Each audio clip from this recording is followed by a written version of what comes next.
सभी पक्षी एक जैसे नहीं थे। कोई दुखी तो कोई सुखी, कोई अमीर तो कोई गरीब। उन्हीं गरीब पक्षियों में एक चिड़िया भी थी जो गोरी कौवी के घर का काम किया करती थी।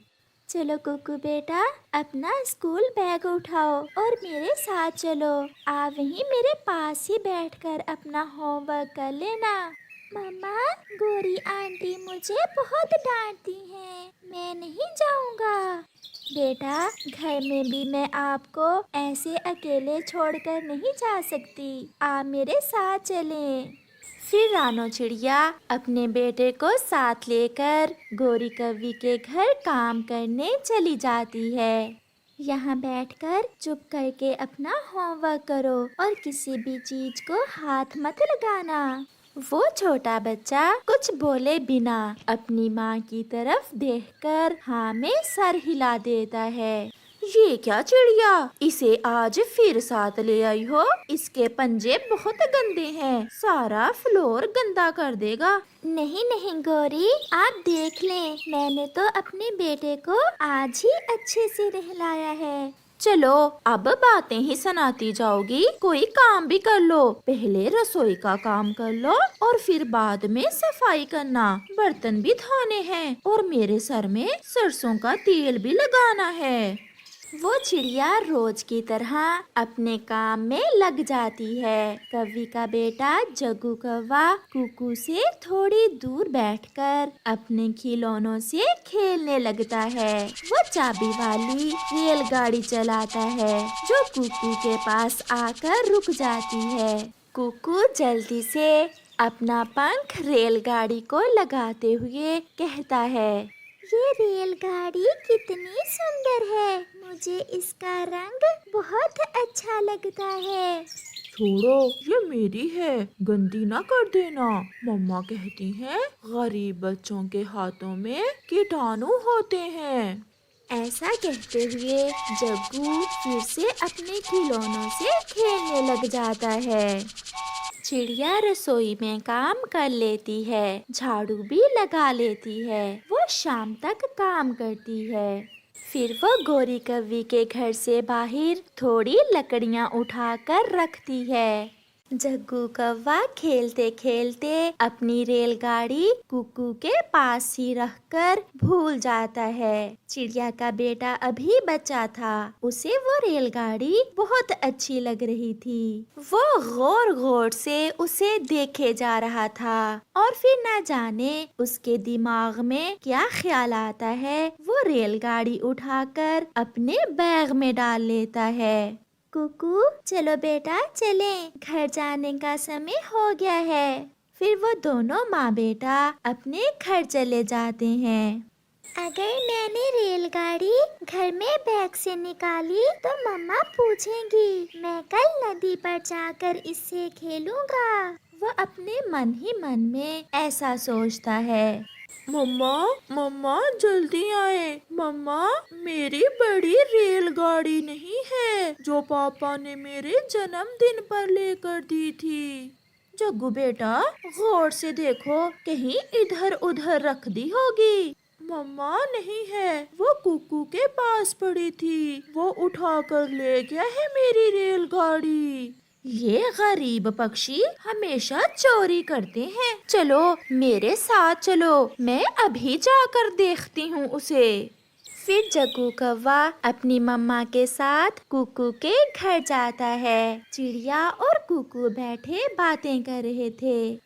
बेटा, हमेशा ईमानदारी से मेहनत से काम करना, जैसे आपके पापा के मर जाने के बाद मैंने मेहनत की, जैसे आपके पापा मेहनत करते थे। उनके घर के दरवाजे पर दस्तक होती है, मैं देखती हूँ। कुकू बहुत डर जाता है, कहीं जग्गू ना आ गया हो। कहाँ है वो चोर, कहाँ है? कौन कौन गोरी बहन, आप किसकी बात कर रही हैं? कुकू आंटी, कुकू मेरी रेलगाड़ी चुरा लाया है। ऐसा कहते हुए वो माँ बेटा उनके घर में आ जाते हैं। कुकू बेटा, मेरी तरफ मुंह करो अपना। बेटा, जग्गू क्या कह रहा है? कुकू चुप था, वो बहुत डरा हुआ था। मैं क्या पूछ रही हूँ बेटा? ये ऐसे नहीं मानेगा।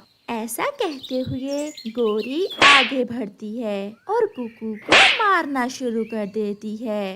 मालकिन, ना मारे, ना मारे मेरे बेटे को, ना मारे, ये अभी छोटा है। मेरे बैग में है रेलगाड़ी। देखा, अब बोला ना। चिड़िया अपने बेटे की उस हरकत पर बहुत शर्मिंदा भी थी और दुखी भी। जग्गू कुकू के बैग से रेलगाड़ी निकाल लेता है। कल से कोई जरूरत नहीं है मेरे घर काम पर आने की। मैं किसी चोर को अपने काम पर नहीं रख सकती। ऐसा कहते हुए गोरी कव्वी वहाँ से चली जाती है।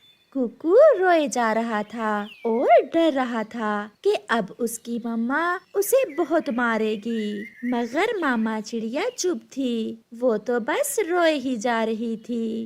मम्मा, सॉरी, मैं भूल गया, मुझसे गलती हो गई। चिड़िया अपने बेटे को सीने से लगा लेती है। चोट तो नहीं आई मेरे बेटे के? कुकू मेरी जान, हम गरीब पक्षी हैं, हमारे पास ईमानदारी के सिवा और है ही क्या? आपने जो किया वो बहुत बुरी बात है। मैं जानता हूँ मम्मा, ना जाने मैंने ऐसा क्यों किया। मुझे पता ही नहीं चला कि मुझसे कब ऐसा हुआ। मम्मा, मेरी वजह से गोरी आंटी ने आपको काम से निकाल दिया। मम्मा, सॉरी, सॉरी मम्मा। ऊपर वाला बेहतर करेगा, जो भी होगा अच्छा ही होगा। अब आप सो जाएं। फिर कुकू अपनी मम्मा के साथ सो जाता है। समय गुजरते देर नहीं लगती। 2 साल गुजर जाते हैं। उन 2 सालों में जंगल में बहुत कुछ बदल गया था। चिड़िया का बेटा कुकू होटल मैनेजमेंट की पढ़ाई करने के बाद जंगल में एक अपना ढाबा खोल लेता है, जो कुछ ही महीनों में एक बड़े रेस्टोरेंट में बदल जाता है। चिड़िया के पास बड़ा घर था। उसके बेटे ने उसके सारे दुख मिटा दिए थे और वो बहुत खुशी की जिंदगी जी रहे थे।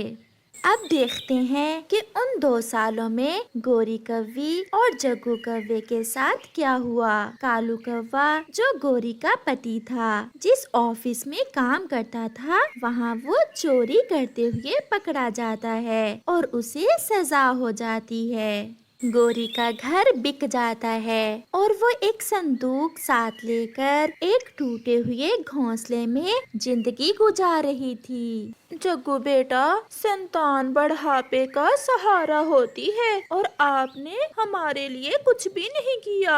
आप मेरे लिए 2 वक्त का भोजन भी नहीं ला सकते हो। मम्मा, क्या करूं? जहां मैं जाता हूं कोई भी मुझे काम पर नहीं रखता। सब मुझे चोर का बेटा कहते हुए वहां से निकाल देते हैं। शायद हमें ये सजा हमारे ही कर्मों की मिल रही है। आप घर में ही रहें बेटा, और मैं ये कुछ पुरानी चीजें देकर खाना लेकर आती हूँ। फिर गोरी कव्वी वो संदूक उठाती है जिसमें कुछ पुरानी चीजें थीं और अपने घोंसले से निकलती है। मेरे पास पैसे नहीं हैं। मैं और मेरा बेटा 2 दिन से भूखे हैं। इस संदूक में कुछ पुराना सामान है। आप वो सामान रख लें और मुझे खाना दे दें। हम यहाँ कबाड़ का काम नहीं करते। चलो भागो यहाँ से। वो रेस्टोरेंट कुकू का था, जो थोड़ी दूर खड़ा सब देख रहा था। रुको माँ जी, आप खाना ले जाएं और ये संदूक भी साथ ले जाएं। आपका धन्यवाद बेटा। फिर गोरी कव्वी खाना ले लेती है। बेटा, इस संदूक में कुछ पुरानी चीजें हैं। मेरे ये किसी काम की नहीं, ये आप रख लें। ऐसा कहते हुए गोरी वहाँ से चली जाती है। कुकू उस संदूक को गौर से देखे जा रहा था और फिर उसे खोलता है। संदूक को खोलते ही कुकू की आंखों में आंसू आ जाते हैं, क्योंकि उस संदूक में कुछ कबाड़ के साथ वही रेलगाड़ी भी थी जो आज से 2 साल पहले उसने जग्गू की चुराई थी।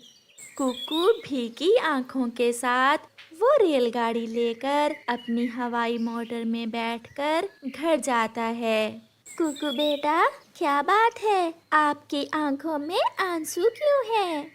मम्मा, मैंने आज खाने के बदले रेलगाड़ी खरीद ली है। पागल, मेरा बेटा भी पागल है, ये कैसे हो सकता है? फिर कुकू अपनी मम्मा को वो रेलगाड़ी दिखाता है, जिसे मम्मा चिड़िया पहचान लेती है और उसकी आंखों में भी आंसू आ जाते हैं। मम्मा, कुछ याद आया? हाँ बेटा, मुझे सब याद आ गया। मम्मा चिड़िया अपने बेटे को गले से लगा लेती है और कहती है, बेटा, सच ही किसी ने कहा है, बदलता है रंग आसमान कैसे कैसे। प्यारे दोस्तों, मेहनत और लगन से हम अपनी जिंदगी के सभी सपने पूरे कर सकते हैं, इसलिए हमेशा मेहनत करो। जंगल में सर्दियों का मौसम आने ही वाला था, इस कारण सब पक्षी सर्दियों की तैयारी करने में लगे हुए थे। चिड़िया बहन, इस बार बरसात में बारिशें ज्यादा हुई हैं और मेरे पिताजी बताया करते थे कि जब बारिश ज्यादा हो तो ठंड भी ज्यादा होती है। कबूतर भैया, ठंड को लेकर तो सभी पक्षी परेशान हैं और हमने तो अभी तक ठंड से निपटने के लिए कोई तैयारी भी नहीं की। इसीलिए तो मैं आया हूँ। जंगल के बाहर पास वाले गांव में किसान की कपास की फसल है। चलो हम अपने गरम बिस्तर बनाने के लिए वहाँ से कुछ कपास ले आते हैं। दूसरे पक्षियों को बता दिया है क्या आपने? आप चलें, हमारे दूसरे दोस्त बड़े पेड़ पर हमारा इंतजार कर रहे हैं। चिड़िया और कबूतर वहाँ से उड़ते हैं। रास्ते में कौवा, कव्वी, तोता और बुलबुल भी उन्हें देखकर उड़ते हैं। वो सब जंगल के पास वाले गांव में पहुंच जाते हैं। अरे कबूतर भैया, यहाँ तो कपास की फसल किसान ने काट ली है। इस बार हमने आने में देर कर दी और किसान अपने कपास की फसल घर ले गया होगा। तो फिर क्या हुआ? चलो हम सब किसान के पास जाते हैं, थोड़ी बहुत कपास तो किसान हमें दे ही देगा। मैं इंसानों को अच्छी तरह जानता हूँ, वो हमें ऐसे कपास नहीं देंगे, बदले में कुछ ना कुछ जरूर मांगेंगे। जाने में क्या दिक्कत है, चलो हम किसान के पास जाते हैं। किसान तो घर में ना था, मगर उसकी पत्नी घर में कपास को धूप में फैलाए बैठी थी। माँ जी, हम आपके पड़ोसी ही हैं, इसी जंगल में घर है हमारे, आप हम पर दया करें और हमें अपने गरम बिस्तर बनाने के लिए थोड़ी सी कपास दे दें। मैं आपको कपास जरूर दे देती, परंतु मेरे पति जी मुझे मारेंगे। मैं उनकी इजाजत के बिना आपको कपास नहीं दे सकती। अम्मा जी, हम कौन सा ज्यादा कपास मांग रहे हैं, बस थोड़ी सी ही दे दें। हम कपास में सूखे पत्ते और अपने पुराने टूटे हुए पंख मिला लेंगे। अभी यही बात हो रही थी कि किसान भी वहाँ आ जाता है। छी छी, चलो भागो भागो यहाँ से, मेरी कपास को खराब ना कर देना। कहाँ से आ जाते हैं ये छोटे पक्षी? थोड़ी सी कपास लेने आए हैं अपने लिए गरम बिस्तर बनाने के लिए। किसान जी, ठंड आने ही वाली है और हमारे पास समय ज्यादा नहीं है कि हम कहीं और से कपास ढूंढ लें। हमारे जंगल के पास आपकी ही फसल थी। हम फसल में गए थे, परंतु इस बार तो आपने अपनी फसल जल्दी ही काट ली। मैं कई दिनों से कड़ी मेहनत से अपनी कपास को सुखा रहा हूँ, इसलिए नहीं कि तुम पक्षियों में बांट दूं। चलो भागो यहाँ से। ऐसे तो जाने वाले हम भी नहीं, हम तो कपास लेकर ही जाएंगे। सीता, जरा मेरी बंदूक देना, मैं देखता हूँ कैसे नहीं जाते ये पक्षी। बंदूक का नाम सुनकर तो पक्षी वहाँ से भागते हैं। वो थोड़ी दूर जाकर एक पेड़ पर बैठ जाते हैं। अगर ये किसान जिद्दी है तो जिद्दी मैं भी बहुत हूँ। मैं इस किसान से कपास लेकर रहूंगी। परंतु कैसे गोरी बहन, अगर फिर से के तो ये किसान बंदूक चला देगा और आपको अच्छे से पता है बंदूक भागने का मौका नहीं देती, बहुत तेज दौड़ती है बंदूक की गोली। आप सब यहीं बैठे हमारा इंतजार करें। चल भी कालू, मैं अभी किसान को सीधा करती हूँ। परंतु कहाँ? मैं किसान के पास नहीं जाऊंगा, मुझे बंदूक से बहुत डर लगता है। किसान के पास नहीं बल्कि सागर पर मेरे दोस्त गिरजू बादल के पास। जब मेरा दोस्त गिरजू किसान की सूखी कपास पर बरसात करने आएगा तो फिर देखूंगी मैं ये किसान हमें कपास कैसे नहीं देता। वाह गोरी, आइडिया तो अच्छा है। अब आगे देखते हैं क्या होता है। फिर कालू और गोरी सागर पर बादलों की तरफ चल देते हैं। जल्द ही कालू कौवा और गोरी कौवी सागर पर पहुंच जाते हैं। गिरजू बादल सोया हुआ था। गिरजू, ओए गिरजू उठो, मैं हूँ गोरी, तुम्हारी बचपन की दोस्त। आवाज सुनकर गिरजू बादल उठ जाता है। गोरी, गोरी कौवी, बड़े दिनों बाद आई हो, बताओ कैसे आई हो? फिर गोरी गिरजू बादल को पूरी बात बताती है। हमने बहुत विनती की उस किसान की, उसकी पत्नी तो बहुत अच्छी थी, परंतु उसका पति जो बड़ा किसान बना फिरता है हमें थोड़ी सी कपास नहीं देता। क्या मुझसे डरकर वो आपको कपास दे देगा? उसने कई दिनों की मेहनत से अपनी कपास सुखाई है और वो कभी नहीं चाहेगा कि उसकी कपास फिर से गीली हो जाए। तो फिर चलो। गोरी कौवी और कालू कौवा गिरजू बादल को साथ लेकर वापस चलते हैं। वो देखें सामने, गोरी कौवी और कालू गिरजू बादल को ले आए हैं। अब तो किसान मान ही जाएगा और हमें थोड़ी थोड़ी कपास दे देगा। फिर वो सब गिरजू बादल को साथ लेकर किसान के पास जाते हैं। किसान के घर पर जाकर गिरजू बादल जोर से गरजता है। अरे अरे, अभी थोड़ी देर पहले तो तेज धूप थी, अब ये बादल कहाँ से आ गए? मैं लेकर आई हूँ, अब करो बंदूक की बात। अब किसान जी प्यार से ही थोड़ी थोड़ी कपास हमें दे दो, अगर ना दी तो हमारा दोस्त गिरजू अभी के अभी बरसात शुरू कर देगा और आपकी सारी कपास भीग जाएगी। नाना पक्षियों, तुम तो मेरे भी बाप निकले, ऐसा ना करना। मैंने पहले ही बहुत मुश्किल से कपास सुखाई है। इतने भी खुद गर्ज ना बनो किसान जी। वो दिन भूल गए जब तुम्हारी कपास की फसल सूख रही थी और तुम रो रहे थे। तब मैं ही अपने दोस्तों के साथ बरसात करने आया था और फिर तुम्हारे कपास के खेत में पानी ही पानी कर दिया था। हम पक्षी भी आपकी फसल से फसल दुश्मन कीड़े मारते हैं, और कभी आपने सोचा है कि बदले में आप हमें क्या देते हैं? किसान की पत्नी भी वहाँ आ जाती है। सुनिए जी, अब जल्दी से पक्षियों को कपास दे दें, अगर ये बादल बरस गया तो बड़ी समस्या हो जाएगी। फिर किसान मान जाता है। मुझे माफ कर दो मेरे दोस्तों, मैं भूल गया था। आप अपनी जरूरत के अनुसार मेरी कपास ले सकते हैं और जाकर अपने लिए गर्म बिस्तर बना लें।